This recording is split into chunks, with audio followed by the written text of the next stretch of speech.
আমি সম্মানিত দর্শক, আমি এই দেশেরই লোক। বাঙালি যে কত খারাপ তা আমি অনেক আগে থেকেই জানি।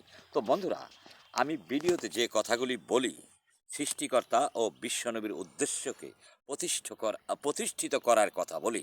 সকল কথাই মানুষকে ভালো করে এবং জান্নাতের পথ দেখা এবং বাংলাদেশ সহ সারা বিশ্ব সংস্কার করার কথা বলি। যেমন বাংলাদেশ সহ সারা বিশ্বের জন্য নির্বাচন পদ্ধতি সংস্কার করেছি। আমার সংস্কারে প্রশাসন ছাড়া ভোট চুরির কোনো শয়তানের বাচ্চা করতে পারবে না এবং দেশের 1,000 কোটি টাকা লাভ হবে। তাই এই বার্তাগুলি আপনারা প্রচার করেন না। তো বন্ধুরা, আমার সরকারকে ট্যাক্স দেই, সেই টাকা হিসাব নেয় না। আপনারা নৈতিক ও ধর্মীয় দায়িত্ব যারা হিসাব নেয় তারা হলো সৃষ্টিকর্তা ও বিশ্বনবীর প্রেমিক। আর যারা হিসাব নেয় না তারা সরকারকে ট্যাক্স দেয়, স্ত্রী মা বোনের চামড়া বেচা টাকা দেয়া। এই চামড়া বেচা লোকদের জন্যই সরকার যা ইচ্ছে তাই করে।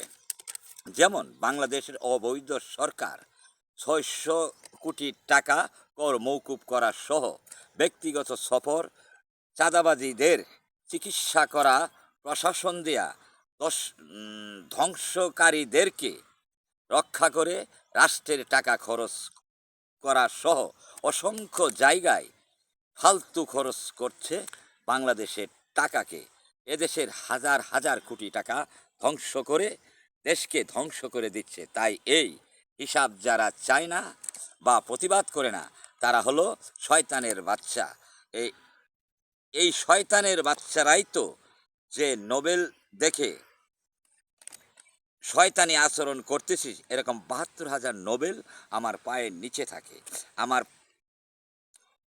তার প্রমাণ, আংশিক প্রমাণ দেব নির্বাচন পদ্ধতি সংস্কার করে। তো বন্ধুরা, আমার কথাগুলি প্রচার করবেন, আমি কিছুই বলবো না। যেমন কর্ম করবেন তেমনি পুরস্কার পাবেন।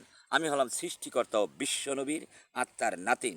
এই কাফেরের বাচ্চারা আমাদের পৃথিবীতে থাকবি আর আমাদের কথা মানবি না, তোদের বাপ শয়তান নমরুদ সাদ্দাত ফেরাউন যেখানে পাঠিয়েছি তোদেরকেও সেই জায়গায় পাঠাবো। ধন্যবাদ। সৃষ্টিকর্তা সর্বশক্তিমান।